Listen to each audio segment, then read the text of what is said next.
Okay, so welcome back, and guys, this one is lecture number 48, and here we have to discuss question number 15 from DPP 2, and this is 2059 from YKLM. ठीक है, and let me see what it is. देखो क्या है. The molecule of a perfect gas, the molecule of a perfect gas consists of two atoms. Perfect gas है कोई, और उसका जो एक मोलिक्यूल है that consist of two atoms. तो एक मोलिक्यूल की बात है, उसमें दो एटम है, इस टाइप से दो एटम है ऑफ मास m, दोनों का मास सेम है. Rigidly separated by distance d, rigid distance है दोनों के बीच में d. ठीक है. The atoms of each molecule carries charge, the atoms of each molecule carries charges q and minus q. यहाँ पर q है, यहाँ माइनस q रेस्पेक्टिवली. तो डाइपोल जैसा सीन है वहाँ पे, सही है. दो इक्वल एंड अपोजिट चार्ज और उसमें कुछ डिस्टेंस हो, छोटा सा डिस्टेंस. ठीक है. And the gas is placed in an electric field E. और जो गैस है ना भाई, गैस के एक मोलिक्यूल की कहानी है ये. गैस में बहुत सारे मोलिक्यूल हैं, उस गैस को आपने इलेक्ट्रिक फील्ड में पुटअप किया हुआ है, इलेक्ट्रिक फील्ड लगाया हुआ है आपने. इलेक्ट्रिक फील्ड को भी इसने U बोला है. ठीक है. Find the mean polarization, find mean polarization, mean polarization. Next है and the specific heat per molecule, CV per molecule. If the quantum effects can be neglected, उन्हें ध्यान रखना है कि क्वांटम इफेक्ट्स को नेगलेक्ट करके चलना है. ठीक है. State the condition for this last assumption to be true. Condition स्टेट करना है कि जो लास्ट जो अजम्पशन है कि क्वांटम इफेक्ट्स को नेगलेक्ट करके रखना है, वो कब ट्रू होगी. ठीक है, ये क्वेश्चन है. चलो क्या करें, सबसे पहले फोकस करते हैं सिचुएशन पे. ठीक है. और सिचुएशन को हम एनालाइज करते हैं थोड़ा सा. ठीक है. तो एक चैम्बर है, उसमें गैस मॉलिक्यूल है, और each gas molecule is of this type कि that contains two atoms and one of them have plus q and then the other one have minus q and they are separated by distance d. ठीक है. तो dipole like situation है, तो हर एक molecule है वो dipole है. ठीक है. सिचुएशन को एनालाइज करो. Each molecule is like a dipole. ठीक है. और तो एक कलेक्शन ऑफ डायपोल्स है and collection of electric dipoles है, and that is placed in magnetic मतलब इलेक्ट्रिक फील्ड E. आपने ऐसा एक सिस्टम पढ़ा हुआ है क्या, magnetic system of magnetic dipoles placed in magnetic field B. ठीक है, या H. तो सेम काइंड ऑफ सिचुएशन है, but these are electric dipoles and this is electric field जिसमें इसको पुट किया हुआ है. तो बहुत सारी चीज़ें सेम होंगी. ठीक है. जैसे वहाँ पर मैग्नेटाइजेशन था, यहाँ इलेक्ट्रिक पोलराइजेशन होगा या फिर जस्ट पोलराइजेशन. और वहाँ पर मैग्नेटाइजेशन को कैसे डिफाइन किया था, m equal to minus del A over del H. ठीक है, कांस्टेंट t पर. यहाँ पर भी अगर पोलराइजेशन को डिफाइन करना है तो आप सेम वे में करोगे, minus del A over del E constant t. ठीक है, ये एक इम्पोर्टेंट चीज़ है. और भी जैसे मैग्नेटिक ससेप्टिबिलिटी था, उसका फॉर्मूला क्या था, limit h tends to 0 del m over del H. Similarly यहाँ पर इलेक्ट्रिक ससेप्टिबिलिटी होगा एंड उसको आप डिफाइन करोगे limit E tends to 0 del m की जगह del P capital P polarization over del E. ठीक है. और भी कुछ चीज़ें थी वो बिल्कुल सेम सी रहेंगी यहाँ पर, मतलब जो फॉर्मूले थे वो एकदम सेम रहने वाले हैं. और अभी एक और वे था मैग्नेटाइजेशन को लिखने का. मैग्नेटाइजेशन को आप ऐसे लिखते हो, ई को आप ऐसे भी लिखते हो, E equal to minus M dot H, mu dot H, हाँ M dot H, internal energy को, इंटरनल एनर्जी को। तो इंटरनल एनर्जी यहाँ पर भी ऐसे लिखी जाएगी, E इक्वल टू, या इसको सिंबल में U दे देता हूँ, U। ये माइनस एम डॉट एच था, वो minus P dot H E हो जाएगा, मतलब पी ई। यहाँ मैग्नेटाइजेशन है, वो पोलराइजेशन है, ठीक है।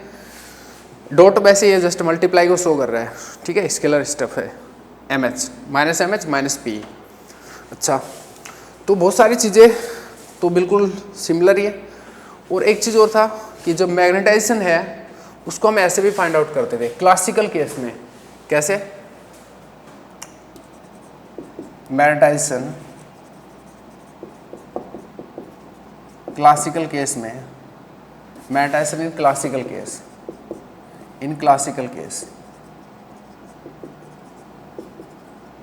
देखो आप, एवरेज जो मैग्नेटाइजेशन है, जो मीन मैग्नेटाइजेशन है, उसको कैपिटल एम से डिनोट करो तो आप ऐसे कर सकते थे उसको, भाई म्यू कोस थीटा ई का पावर माइनस बीटा, जो पोटेंशियल एनर्जी ऑफ इंट्रैक्शन है वो, और डी ओमेगा। नीचे पार्टीशन फंक्शन बोल दो या फिर ये चीज़ बोल दो, ठीक है। तो ये था मैग्नेटाइजेशन को फाइंड आउट करने का तरीका वहाँ पर। तो यहाँ पर अगर मैं बात करूँ polarization in classical case, classical case क्यों? क्योंकि यहाँ पर उन्होंने बोला क्वेश्चन में कि क्वांटम इफेक्ट्स को नेग्लेक्ट करके चलना है, मतलब क्लासिकली ट्रीट करना है सारी चीज़ें। तो इसका मतलब जो P है उसका फॉर्मूला क्या हो जाएगा, ये हो जाएगा इंटीग्रेशन P कोस थीटा और E का power minus beta E D omega divide by partition function P cos theta, sorry E का power minus beta E D omega, ठीक है। तो अभी आपको एवरेज मैग्नेटाइजेशन या मीन पोलराइजेशन निकालना है, तो ये चीज़ फाइंड आउट करनी है। और ये आपका पार्टीशन फंक्शन है, दिस इज पार्टीशन फंक्शन। यहाँ पर भी ये चीज़ पार्टीशन फंक्शन था, ठीक है। जहाँ पर E क्या है, यहाँ पर ये जो E लिखा हुआ ना यहाँ पर, ये है पोटेंशियल एनर्जी ऑफ इंटरेक्शन, जो of interaction of dipole with field, of dipole with magnetic field.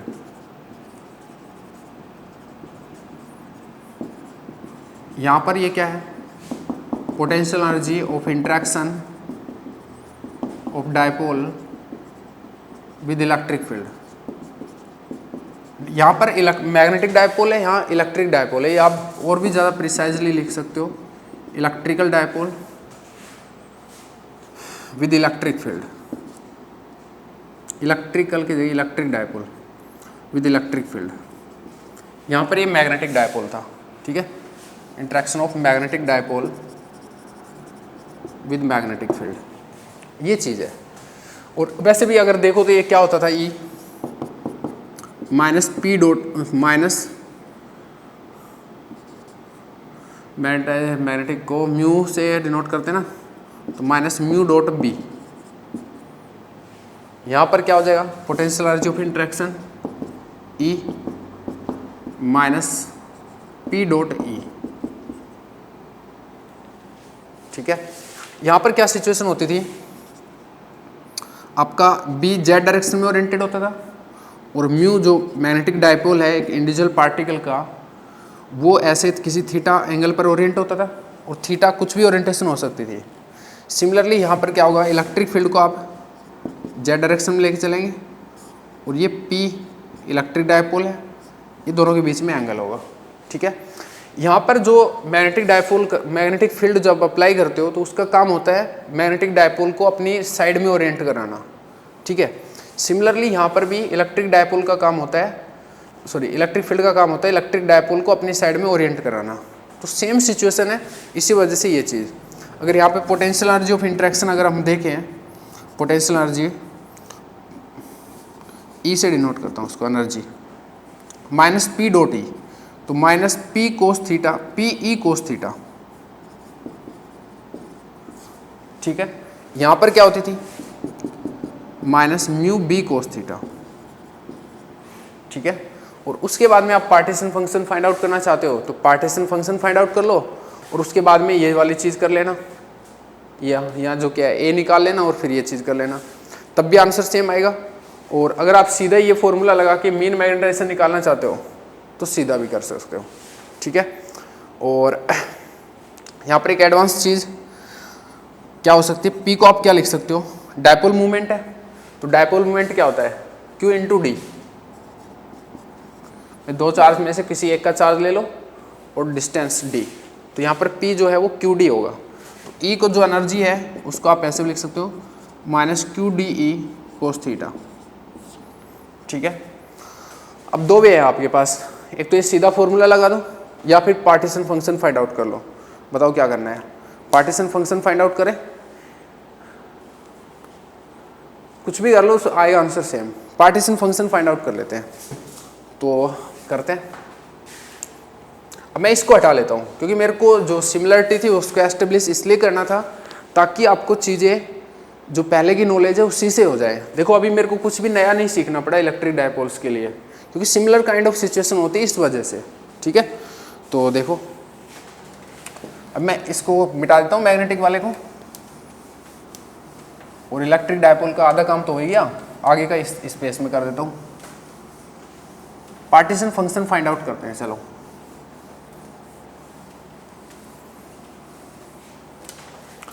Partition function क्या हो जाएगा, एक ही पार्टिकल का फाइंड आउट होगा, ठीक है। एक पार्टिकल क्या हो जाएगा पार्टीशन फंक्शन, ये है यहाँ से इंटीग्रेशन और ई का पावर माइनस बीटा ई, ई है पोटेंशियल एनर्जी ऑफ इंटरेक्शन, ठीक है। ये जो ई है पोटेंशियल एनर्जी ऑफ इंटरेक्शन है, तो क्या हो जाएगा ये minus P dot E minus P E cos theta, और पी की जगह Q D E cos theta, तो ये चीज़ है। तो माइनस माइनस प्लस हो गया Q D E cos theta, और फिर डी ओमेगा यानी कि sine theta D theta D phi, ठीक है। तो दो लिमिट लग गई, 0 to pi and 0 to 2 pi, ठीक है भाई। करो अब आगे, तो Q1 हो गया आपका 0 से 2 पाई को, तो ये फाई का जो इंटीग्रेशन उसको तो कर ही लेता हूँ मैं, 2 पाई हो गया 0 to पाई ई का power beta Q D E cos theta sine theta D theta, ये इंटीग्रेशन सोल्व करना है। क्या करूं, इस पूरी चीज को टी ले लेता हूं, let beta Q D E cos theta equal to T, तो beta Q D E cos theta minus sine theta D theta equal to D T, ठीक है। यहां से देखो फिर क्या हो जाएगा, Q1 2 पाई, लिमिट का सीन तो बाद में देखेंगे, पहले साइन थीटा डी थीटा, इसकी जगह आएगा डी टी और डिवाइड बाई दिस स्टफ, तो ये माइनस को मैं इधर लिख लिया, minus 2 pi divide by beta Q D E और sine theta D theta D T और ई का power T D T, limit cos theta equal to 0, तो थीटा इक्वल टू 0, तो कोस 0 इक्वल टू 1, तो T equal to this thing, तो beta Q D E और यहाँ पर आ जाएगा पाई, तो ये हो जाएगा माइनस का beta Q D E minus का, ठीक है। इसका इंटीग्रेशन करो, Q1 इक्वल टू हो जाएगा minus 2 pi beta Q D E का पावर टी का इंटीग्रेशन ई का पावर टी, लिमिट लगाओगे तो ई का power minus beta Q D E minus E का power beta Q D E, ये चीज़ हो गई।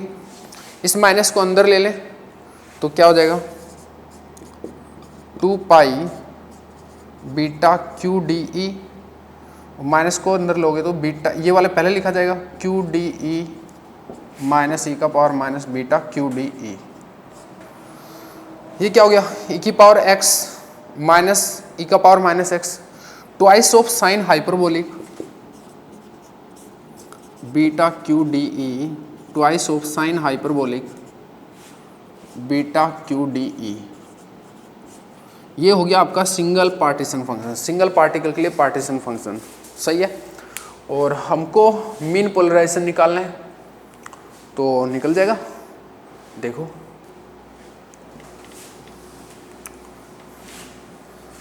अब ये वाला फॉर्मूला लगा दे, ए निकाल लेते हैं और फिर ये चीज़ कर लेते हैं। ठीक है। अभी सिंगल पार्टिकल के लिए तो एन पार्टिकल की अगर बात हो रही होती तो क्यू एन आ जाता,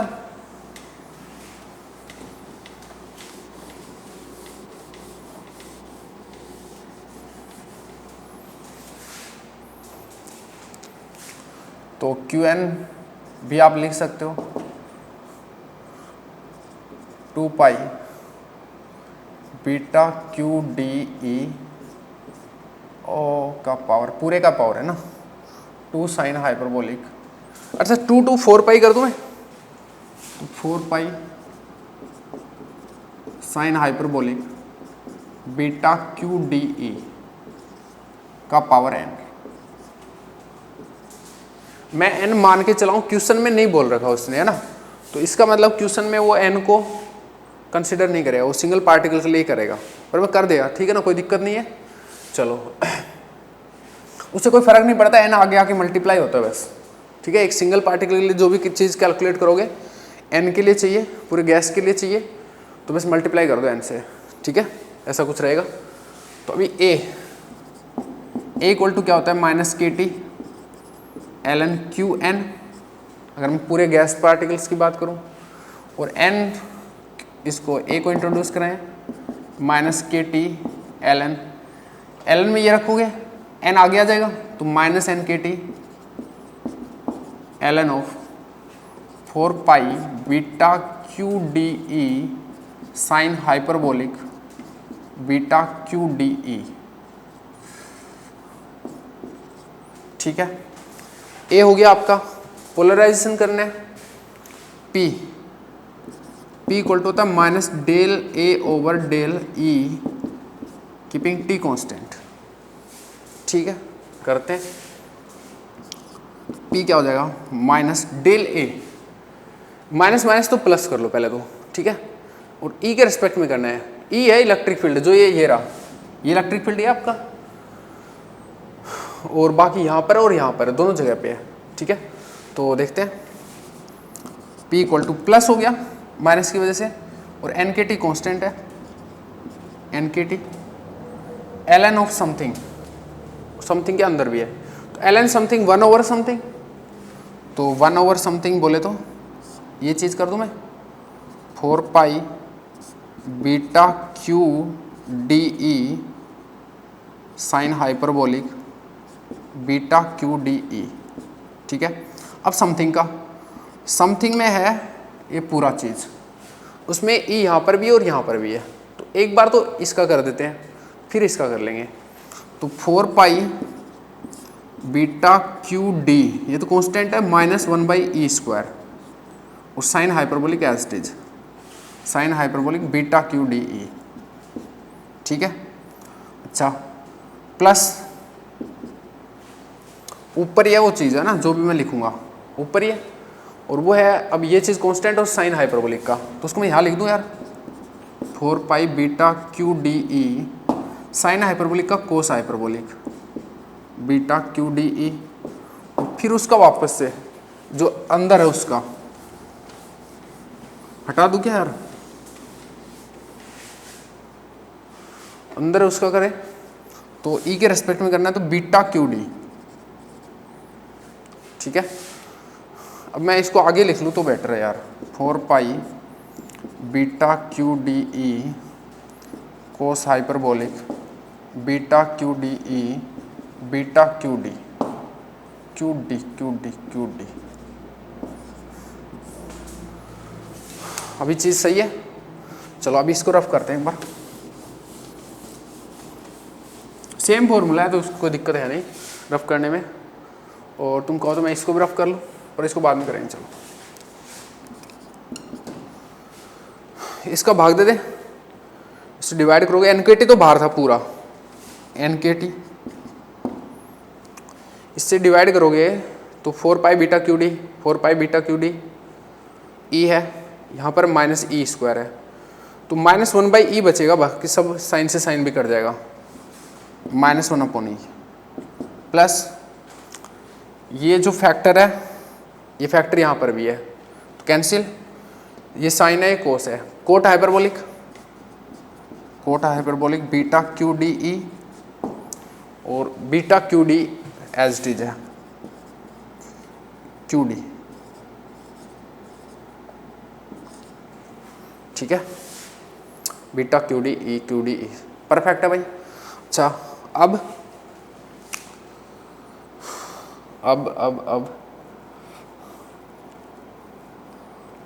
इस आंसर तो हो गया, फॉर्मेट देखना है बस, तो चाहो तो तुम के टी लिख लो इसको और बीटा क्यू डी को बाहर ले लेता हूँ मैं, ठीक है, क्यू डी को बाहर ले लेते हैं, इस पूरे को बाहर ले लें,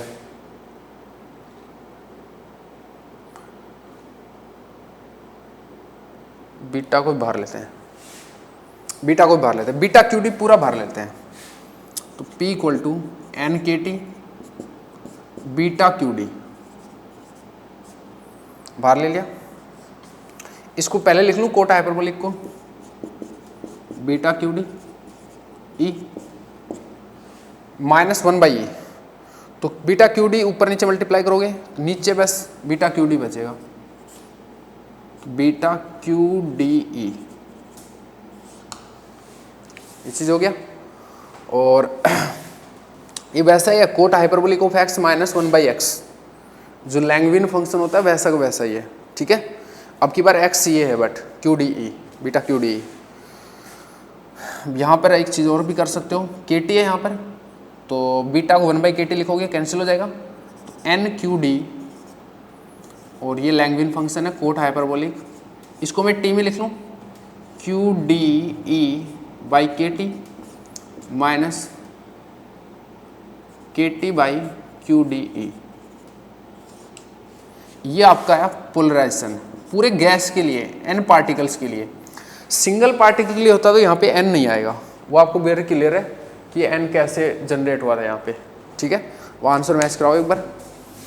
259 क्यू डी बाहर है, क्यू डी बाहर है भाई, cot hyperbolic E naught by K T, cot hyperbolic E naught by K T, E naught को डिफाइन कर रखा है इसने क्यू डी ई से, तो E naught by K T, Q D E को ही ई नोट बोला हुआ है, सही है, और minus K T by E note, के T by E note, Q D E को ही ई नोट डिफाइन कर रखा है। तो एकदम परफेक्ट आंसर है, मैंने डिफरेंट अप्रोच से किया, जो बुक है उसने जो दूसरा तरीका बताया था उससे किया, मुझे लगता है कि इससे आप ज़्यादा हैबिचुअल होने चाहिए, ये ज़्यादा सही है, ठीक है भाई। अब ई फाइंड आउट करना है, तो ई तो कर देंगे अपन यहाँ से ही, और फिर अभी मैं सिंगल पार्टिकल के लिए कर लूँ, क्योंकि ई मेरे को इसलिए चाहिए कि मेरे को सी वी निकालना है, सही है। तो मैं अभी आगे यहाँ से करता हूँ, सिंगल पार्टिकल पार्टीशन फंक्शन से आगे और ई निकालता हूँ। एंड आई होप यार आप बिल्कुल क्लियरली समझ में आओगे, और सबसे मेन बात है आप रिलेवेंस एस्टेब्लिश कर पाओ मैग्नेटिक वाले केस के साथ में, उससे फिर आपको कुछ भी याद नहीं रखना पड़े। और एक बहुत अच्छा क्वेश्चन है ये इलेक्ट्रिक डायपोल के लिए, क्योंकि मैग्नेटिक डायपोल तो जनरली बुक्स में होता है, magnetic system in canonical ensemble, और जो इलेक्ट्रिक डायपोल है वो फर्स्ट टाइम आपने किया है ऐसा क्वेश्चन। जनरली जो बुक्स होती हैं स्टैट पे, वहाँ पे इलेक्ट्रिक डायपोल नहीं होता है। ये वाई के लिम का वर्सेटाइल करेक्टर है कि हम इलेक्ट्रिक डायपोल भी पढ़ा है यहाँ पे। सीवी फाइंड आउट करना है ना, और कुछ तो दिक्कत नहीं है, मिटा दो सबको, कुछ था ही नहीं क्वेश्चन में।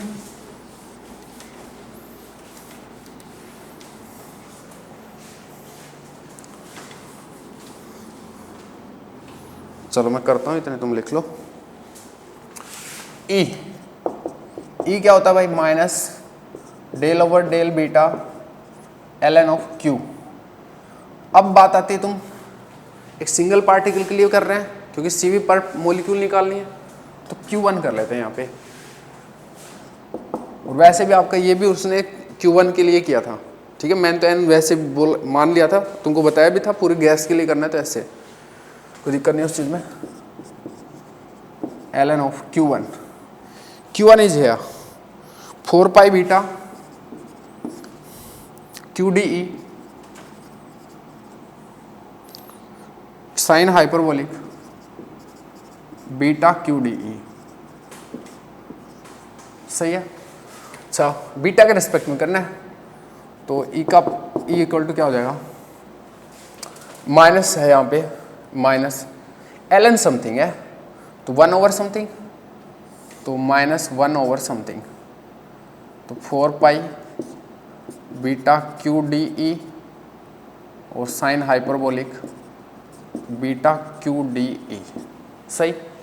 फिर समथिंग का क्या हो जाएगा,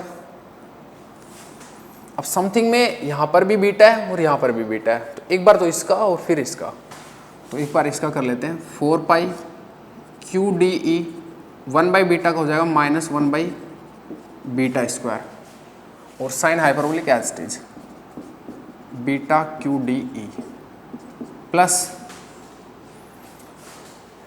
ये वाला stuff as it is 4 pi beta QDE as it is, sine hyperbolic का कोस हाइपरबोलिक बीटा QDE, और इसका वापस से बीटा के रेस्पेक्ट में तो QDE this thing is derivative. तो E इक्वल टू क्या हो गया, माइनस भी है यहाँ पे, ध्यान रहे। पहले तो डिवाइड करते हैं इसमें, तो 4 पाई QDE और बीटा कट जाएगा, ये भी कट जाएगा, माइनस 1 बाई बीटा बचेगा, और माइनस 1 बाई बीटा बचेगा, इस माइनस को मैं अंदर ले लूँ तो 1 बाई बीटा हो जाएगा, और ये फिर माइनस हो जाएगा साइन, ठीक है, minus this thing 4 pi beta QD cancel out, cos divide by sine cot hyperbolic beta QDE, और this thing will be there QDE। This is your internal energy per particle, ठीक है। अच्छा, CV per particle चाहिए, CV is what भाई, del U by del T या del E by del T, no difference, keeping N and V constant, ठीक है। तो करते हैं del E by del T, अभी इसको हटा लेते हैं।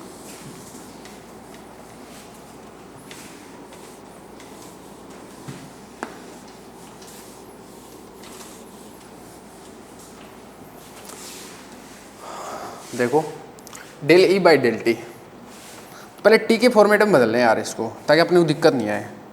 तो CV del over del T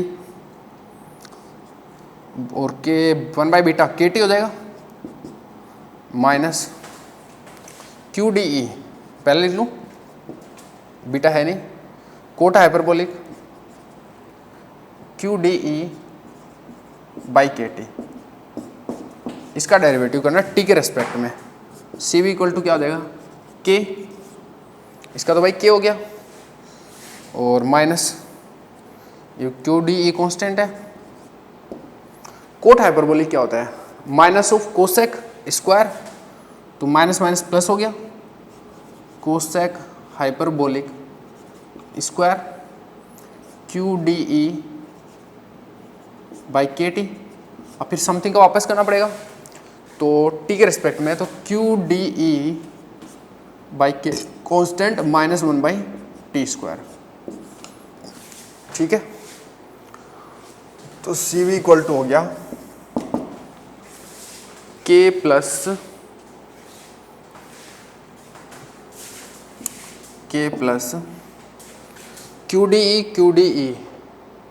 QDE का स्क्वायर डिवाइड बाय KT का स्क्वायर, और माइनस में हो जाएगा इस टर्म, है ना, माइनस हो जाएगी KT स्क्वायर, और cosec hyperbolic square QDE by KT, ये आपका CV पर पार्टिकल है, ठीक है भाई। चेक सी पर पार्टिकल K1 माइनस, अच्छा K को बाहर लिया इसने तो K को अपन बाहर ले लेते हैं, K1 minus by Q D E और K स्क्वायर हो जाएगा फिर यहाँ पे, तो KT का स्क्वायर इस पूरे का स्क्वायर और cosec hyperbolic square Q D by KT। अब चेक करो तो K1 minus E naught by KT का square, E naught by KT का स्क्वायर, इस चीज़ को ई नोट बोला उसने, ई नोट इसको बोला है तो हो गया ना ई नोट बाई KT स्क्वायर, और divide by sine hyperbolic square E naught by KT, तो divide by sine hyperbolic square है तो कोसेक इज 1 साइन हाइपरबोलिक, सही ना, तो सही आंसर एकदम परफेक्ट, ये हो गया। एक था कि वो जो अजम्पशन है वो कब तक वैलिड है, जो क्वांटम जो डिस्क्रिप्शन को कंसीडर नहीं किया वो कब तक वैलिड है, तो क्लासिकल डिस्क्रिप्शन आप हाई टेम्परेचर पे करते हैं, मैग्नेटिक डायपोल्स के केस में हाई टेम्परेचर पे क्लासिकल जो है डिस्क्रिप्शन वो करते हैं, और लो टेम्परेचर्स पर मतलब क्वांटम वो करते हैं। तो जो आपका थर्मल एनर्जी है अगर वो ज़्यादा है, थर्मल एनर्जी KT अगर वो ज़्यादा है तो क्वांटम डिस्क्रिप्शन होगा, सॉरी क्लासिकल डिस्क्रिप्शन होगा, अदरवाइज क्वांटम डिस्क्रिप्शन होगा। वो एक थ्योरेटिकल क्वेश्चन है, उसकी आपको ज़्यादा टेंस होना नहीं है, बेटर है ये आप ये चीज़ सारी समझ जाएं, ठीक है। चलो मूव करते हैं, नेक्स्ट पे काम करते हैं 60 पे।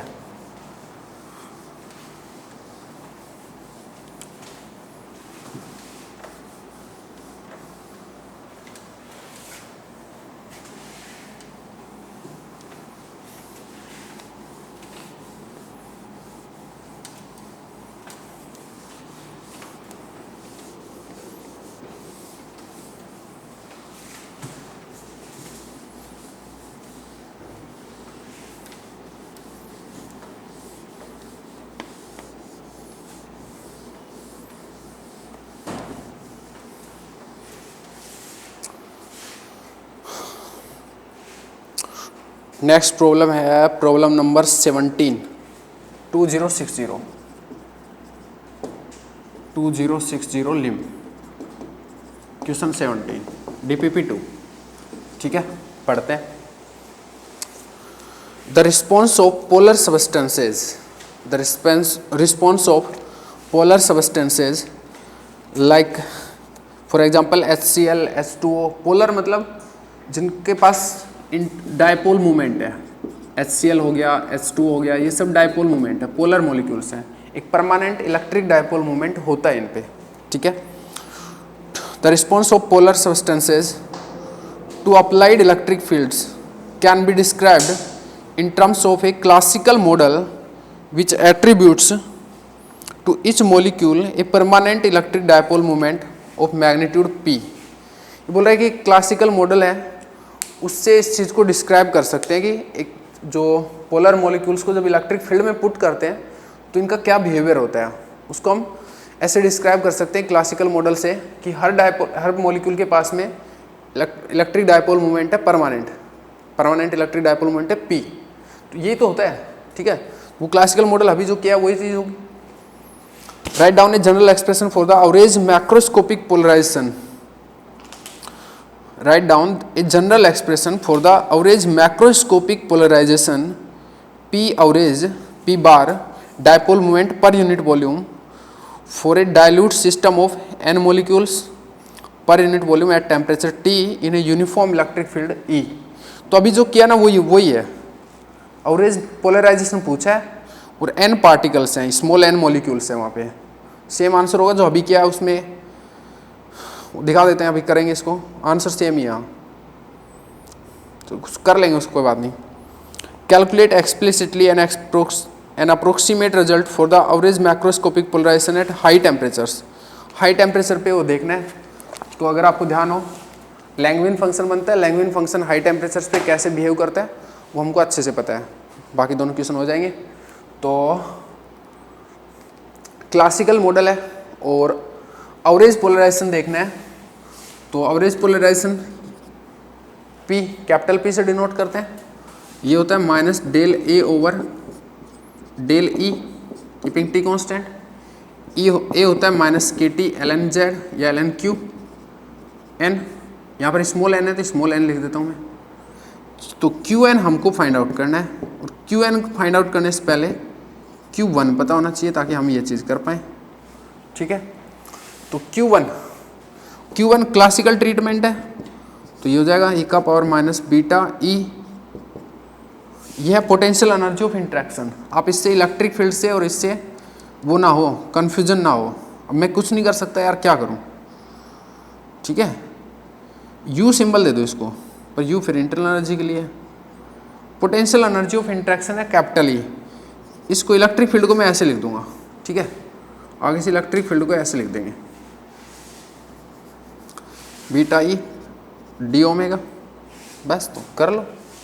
और ई क्या हो जाएगा, पोटेंशियल एनर्जी ऑफ इंट्रैक्शन क्या हो जाएगी,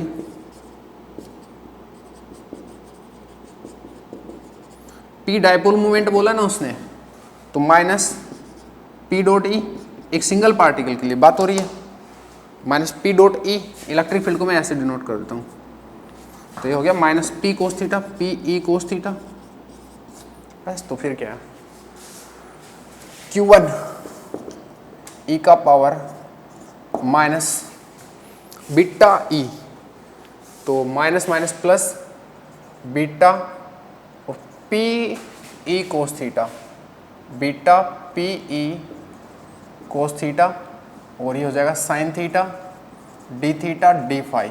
लिमिट्स आपके हो जाएंगे 0 to पाई एंड 0 से 2 pi, over and out. Q1 find out हो जाएगा वेरी इजी। देखो क्या हो जाएगा, 2 पाई तो ये हो गया इसका फाई का, और इसको आप टी ले लो, ई का पावर टी डी टी हो जाएगा। नीचे कांस्टेंट आएगा क्या, इसको टी लिया ना आपने, beta P E cos theta को, तो beta P E cos theta minus sine theta, तो ये माइनस मैंने पहले लगा दिया, theta equal to D T, ठीक है। तो sine theta D theta equal to क्या हुआ, D T divide by this, तो माइनस बीटा पी ई, ठीक है। और लिमिट क्या हो जाएगी, लिमिट हो जाएगी 0 to पाई है ना, तो ये हो जाएगा जब 0 थीटा 0 तो कोस 0 1 बीटा पी ई से माइनस बीटा पी ई। इक्वेशन ऑलरेडी किया हुआ है तो इसलिए थोड़ा सा जल्दी कर देते हैं अपन। माइनस 2 पाई बीटा पी ई इंटीग्रेशन क्या हो जाएगी, का पावर टी, लिमिट लगाओ, माइनस को ऑब्जर्व कर लो पहले ही, ये वाली लिमिट पहले लगा दो, ई का power beta P E minus E का power minus beta P E. ये क्या हो गया, ई का power X minus sine hyperbolic twice, तो ये हो जाएगा 4 पाई बीटा पी और sine hyperbolic beta P E. तो ये आपका Q1 आ गया। ए निकाल लो, ए इक्वल टू QN निकालो पहले, तो Q स्मॉल n है पार्टिकल्स का नंबर, तो वो हो जाएगा 4 pi beta P E sine hyperbolic beta P E का पावर स्मॉल n। ए क्या हो जाएगा, minus K T L N of Qn, A हो जाएगा minus N K T L N of 4 pi beta P E sine hyperbolic beta P E. A आ गया तो polarisation में तो कुछ है नहीं, ये चीज़ है, कर दो। उसके बाद क्वेश्चन क्या था, अंडर हाई टेम्परेचर पोलराइजेशन क्या होगा, तो वो तो कर देंगे, तो जरूरत नहीं है बाकी की। तो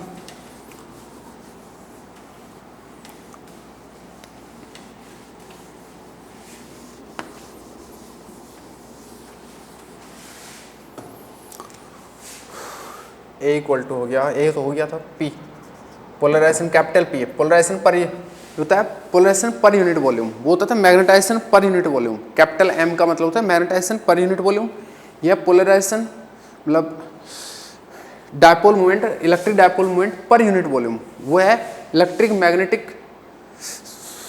मैग्नेटाइजेशन में magnetic dipole movement per unit volume, total magnetic dipole movement per unit volume. ये है total electric dipole moment per unit volume. तो कैपिटल P है, ये ध्यान रहे ना, capital P equal to minus del A over del E को मैं ऐसे डिनोट करता हूँ T, तो P इक्वल टू हो गया minus del A, minus minus तो प्लस हो गया, NKT plus NKT del over del E, A is this thing ln of 4 pi beta PE sine hyperbolic beta PE। कर लो इसको, तो P इक्वल टू क्या आएगा, NKT, E के respect में करना है, ln समथिंग 1 ओवर समथिंग, तो 1 ओवर समथिंग में 4 pi beta PE sine hyperbolic beta PE, फिर समथिंग का, समथिंग में ये चीज़ है, इसमें E के रिस्पेक्ट में करना है, E यहाँ पर भी और यहाँ पर भी है, तो एक बार पहले वाले टर्म का कर लेते हैं, 4 pi beta P beta P, और इसका हो जाएगा -1/e² sine hyperbolic as it is, ठीक है, plus 4 pi beta E as it is, beta P as it is, sine hyperbolic cos hyperbolic PE, और इसका E के रेस्पेक्ट में beta P, this is derivative. देखो क्या हो जाएगा answer, capital P equal to हो जाएगा NKT, यहाँ पे इस पूरे का डिवाइड करोगे यहाँ पे, तो 4 pi cancel, beta P cancel, 1/e भी कैंसिल, -1/e बचेगा, और प्लस ये भी चीज़ कैंसिल हो गई थी, ये पूरा यहाँ पे, तो कोस है ऊपर, नीचे साइन है, बाकी ये स्टेप तो कट ही गया, और ये बीटा P है, तो beta P cot hyperbolic beta PE, this is your P। थोड़ा सा और सिस्टमेटिक कर देते हैं, बीटा P को बाहर ले लेते हैं, तो कैपिटल इक्वल टू, ये स्मॉल है, ध्यान रहे यार, मेरे से अभी इतना बनेगा नहीं, ठीक है, ये कैपिटल P है, शुरू में जो लास्ट में आ रहा है वो कैपिटल P है, NKT, और बीटा P को बाहर ले रहा हूँ मैं, बीटा P, इसको पहले रख दूँ, cot hyperbolic beta small PE minus 1 beta PE, ये बीटा KT है, ये बीटा है, तो बीटा 1/KT लिखोगे, ये कट जाएगा, तो NP capital P equal to N small p और कोट हाइपरबोलिक, अब इसको कोट ऑफ x -1/x लिख लूँ, जहाँ पर x है बीटा PE, ठीक है, this is what Langevin function, तो capital equal to Langevin function of x, ठीक है, और x इक्वल टू बीटा, तो इसको मैं PE/KT लिख सकता हूँ, x को P/KT। अब था ये तो A पार्ट हो गया आपका, ठीक है, आप मैच भी करा सकते हो, आंसर सेम होगा, NP कोट हाइपरबोलिक P/KT, सब सही है, यही है वो, ठीक है, आप उसको सॉर्ट आउट करोगे तो यही आएगा। चलो कुछ नहीं है ऐसा क्वेश्चन, तो यह है कि इलेक्ट्रिक डायपोल यानी कि मैग्नेटिक डायपोल ही समझ के चलो, उसको सेम टू सेम स्टफ करना है बस।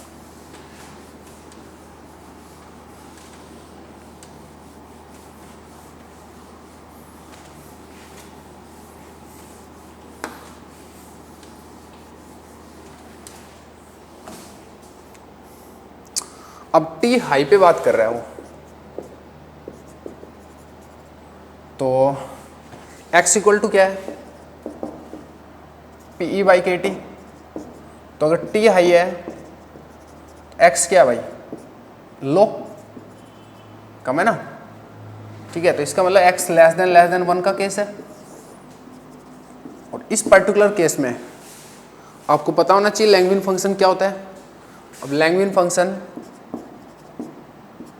एक तो होता है 1 और एक होता है L(x) equal to x/3 -x³ 45, तो आप उसको x/3 मानते हो, ये शायद होता है x greater than 1 के लिए, और ये होता है x << 1 के लिए।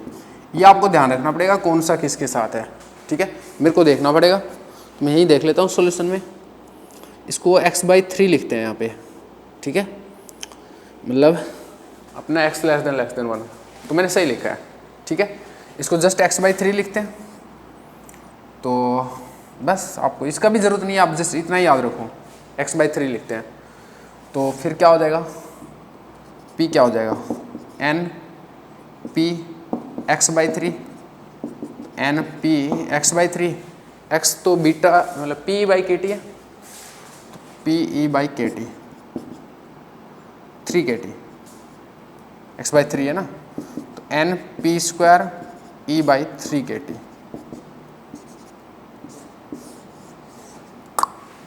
ओवर एंड आउट, ठीक है। 2060 problem is over. Next and the last question of DPP2 is 2061 and I hope वो भी सेम है शायद, एक बार देख लेते हैं। नहीं डिफरेंट है, चलो हटा दे फिर।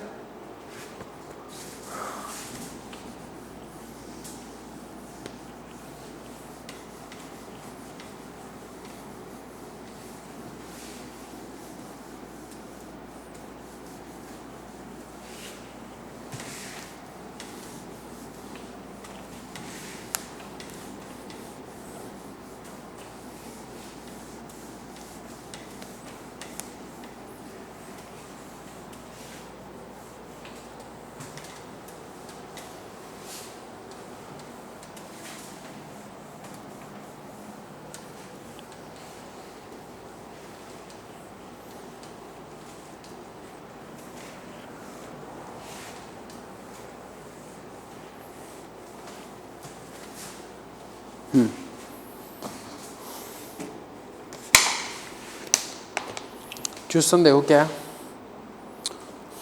2061 क्वेश्चन 2061 लिम, और आपका लास्ट क्वेश्चन है, तो आई थिंक क्वेश्चन नंबर 18 है ना, क्वेश्चन नंबर 18 है, ठीक है। पढ़ते देखो क्या है।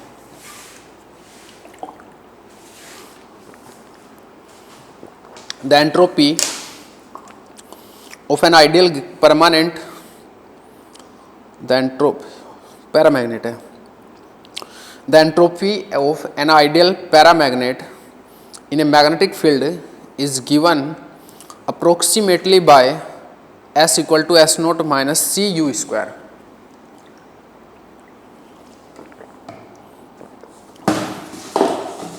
Where U is the energy of the spin system and C is a constant with fixed mechanical parameters of the system. देखो क्या दिया हुआ है, the entropy of an ideal paramagnet in a magnetic field is given by, एक ideal paramagnet है, उसका entropy given है and that is S equal to S0 minus Cu square.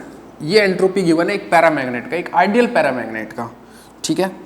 U is the energy of spin system, U energy है obviously, internal energy है, and C is constant with fixed mechanical parameters of the system.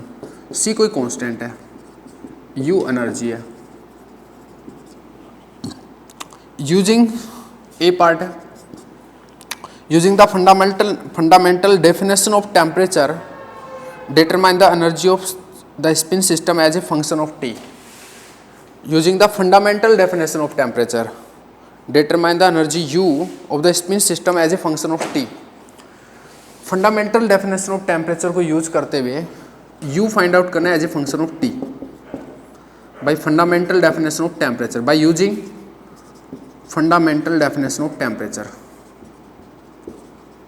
दिक्कत तो यह है कि fundamental definition of temperature क्या है भाई, तो नई चीज सुनी है।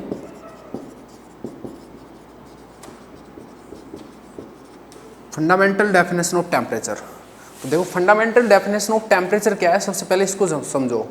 तो क्या होगा, जो स्टैट में जो भी चीज़ डिफाइन करते हैं, जो भी वो सब बेसिक है, एकदम बेसिक फंडामेंटल है, मतलब एकदम। तो जो स्टैट में जो टेम्परेचर की डेफिनेशन है वही फंडामेंटल डेफिनेशन ऑफ टेम्परेचर है, क्योंकि स्टैट तो यार जब सबसे मोस्ट जनरल सब्जेक्ट है, मोस्ट जनरल स्ट्रीम है फिजिक्स का, इसका थर्मोडाइनमिक्स का, इसलिए उसको बोला कि most fundamental definition of temperature ठीक है, तो क्या होता है 1/t equal to minus del S over del E होता है मेरे ख्याल से, मुझे तो याद आ रहा है।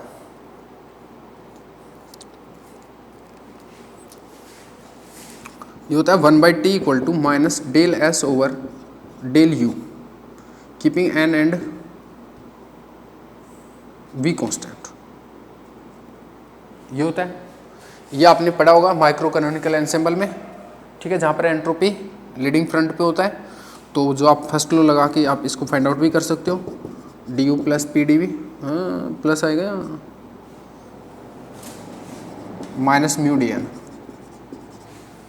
तो यहाँ से अगर मैं बात करूँ इस इक्वेशन का, मैं ऐसे करूँ डिफरेंशिएशन यू के रिस्पेक्ट में keeping N and V constant, तो यहाँ तो 1 हो जाएगा और यहाँ पे 0 0 देंगे और वहाँ से ये आ जाएगा कि 1/t equal to del S by del U keeping N and V constant, ठीक है। तो ये है फंडामेंटल डेफिनेशन ऑफ टेम्परेचर। तो 1/t equal to S as a function of U given है, so differentiate S naught is a constant, so this thing is 0 and minus C is also a constant, U square is 2 U over and out, ठीक है। और इसको इससे क्या use करना, find out करना था u as a function of t। तो यहाँ से u as a function of t क्या हो जाएगा, 1/t इक्वल टू क्या है माइनस 2cu। तो u as a function of t क्या हो गया minus 1/2ct। This is your answer, check, minus 1/2ct, yes it is, ठीक है। बी पार्ट क्या, बी पार्ट है sketch a graph of u versus t for all values of t, u versus t for all values of t, t कहाँ से कहाँ तक, minus t है minus infinity two plus infinity तक। तो ये u वर्सेस t का graph है भाई, ये क्या है माइनस ऑफ 1/x का ग्राफ ही तो है एक बार, माइनस 1/x, तो ये कैसे हो जाएगा 1/x का ग्राफ कैसे होता है u, इसको होता है 1/x का ग्राफ। तो माइनस 1/x का मतलब है कि जो y में हो रहा है वो माइनस y में होगा, तो इसका मतलब ये चीज़ यहाँ होगी और ये चीज़ यहाँ होगी।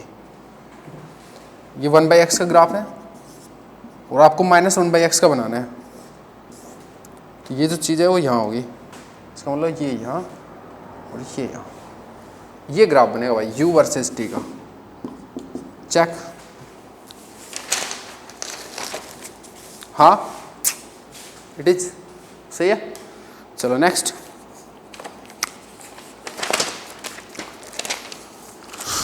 Briefly tell what physical sense you can make of the negative temperature part of your result. Physical sense of negative temperature part of your result, physical sense क्या मिलेगा वहाँ से, ठीक है। एक बार पढ़ लेते हैं यार इसमें क्या बोलता है वो। अंडर नॉर्मल सॉल्यूशन पढ़ रहा हूँ इस चीज़ का। क्वेश्चन था कि briefly tell what physical sense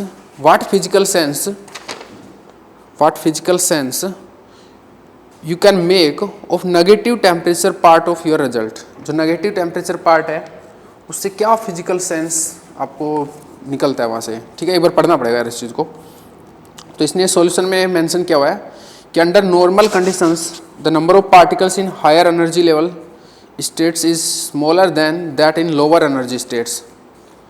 ये बोल रहा है कि अंडर जो नॉर्मल कंडीशन होता है ना, उनमें number of particle in higher energy states is smaller than in that in lower energy state. देखो ऐसे एनर्जी स्टेट होता है किसी भी सिस्टम में, तो ये हायर एनर्जी स्टेट्स है ऊपर, तो नॉर्मल जो कंडीशन है ना उसमें यहाँ पर पार्टिकल कम होते हैं और यहाँ पार्टिकल ज़्यादा होते हैं। लोअर स्टेट्स में पार्टिकल ज़्यादा है, यहाँ लेस पार्टिकल्स है, और एट नॉर्मल कंडीशंस में, ठीक है। चलो आगे देखो क्या बोलता है वो। The physical significance of a negative temperature is that under such condition the number of particles in an excited state is greater than that in ground state। तो अब नेगेटिव टेम्परेचर का जो फिजिकल सिग्निफिकेंस है वो यही है कि जो एट नेगेटिव टेम्परेचर कि जो नंबर ऑफ पार्टिकल्स है ना वो ग्राउंड स्टेट में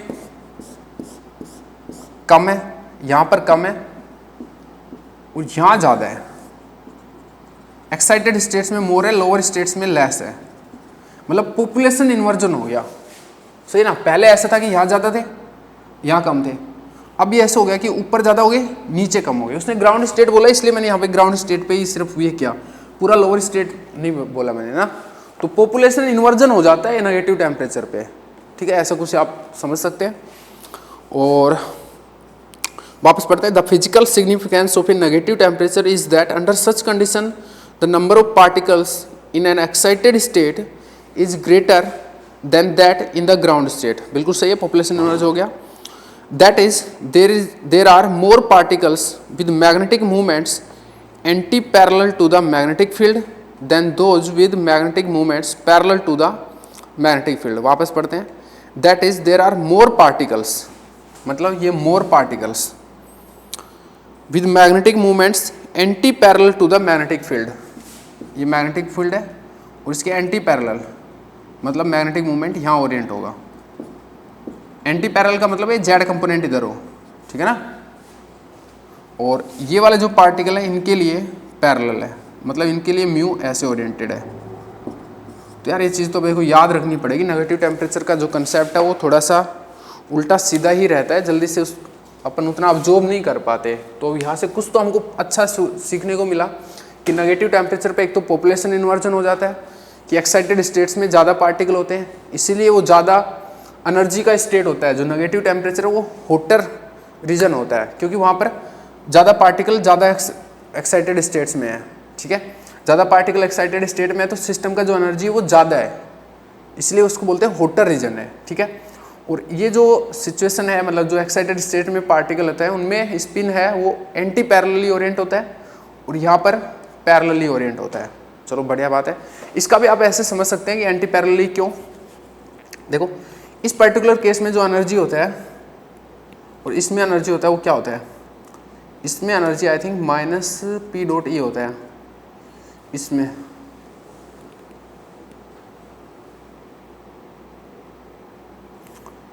पैरेलल वाले में। चलो छोड़ो उसको, आप थोड़ा बहुत या कुछ तो हमको गेन हुआ यहाँ से, ठीक है। चलो DPP2 इज ओवर। छोटे मोटे डाउट्स अगर रह जाए, कोई क्वेश्चन वगैरह छूट गया हो, कुछ चीज़ें रह गई हो, कोई बात नहीं है, क्योंकि आपने जो सीखना था वो तो इतने में भी सीख गए होंगे, ठीक है। तो ज़्यादा भड़क नहीं लेना, DPP2 इज ओवर। आपको बहुत अच्छे से मैंने एक्सप्लेन करने की कोशिश की है, फिर भी छोटी मोटी चीज़ें कुछ रह जाती है तो कोई बात नहीं, बहुत हाई लेवल स्टफ़ है। एक बार के लिए आप पूछ लो, अगर फिर भी समझ नहीं आता है तो ज़्यादा टेंस मत हो यहाँ पे, ठीक है। आपका जो मतलब जो रिलेवेंट स्टफ़ है वो इतना ज़्यादा नहीं है ये, बट लर्निंग पर्पज़ से बहुत अच्छी चीज़ें हैं, बहुत नई नई चीज़ें, बहुत तौर तरीके समझ में आते हैं, ठीक है। चलो हटाते हैं। एक्चुअल में ये है कि जब ब्लिम की प्रॉब्लम सोल्व कर लेंगे ना तो जो हमारा खौफ होता है ना वो ख़त्म हो जाएगा प्रीवियस ईयर से। अब प्रीवियस ईयर बिल्कुल ऐसे लगेंगे यार इनमें कुछ है ही नहीं, ठीक है ना। तो इस टाइप का रखना है। जैसे अभी आपने एक चीज़ नोटिस की होगी कि आपसे ना गेट के क्वेश्चन इजीली बन जा रहे हैं, बट नेट के क्वेश्चन में आपको थोड़ा सा ज़्यादा एफर्ट डालना पड़ता है। तो वो इसी वजह से है क्योंकि आपके जो ये प्रैक्टिस है ये अभी पूरी नहीं हुई है। यहाँ से पूरा आपको नेट लेवल तक का एस्टेब्लिशमेंट है जो आपका वो होगा, ठीक है। इसलिए भी ज़रूरी है थोड़ा DPP का डिस्कशन। चलो नेक्स्ट लेक्चर्स में DPP3 पे डिस्कशन करेंगे। And I think that is also on canonical ensemble and that is from सीनी बुक, ठीक है। तो कल सीनी, ठीक है। चलो bye bye, see you, Tata.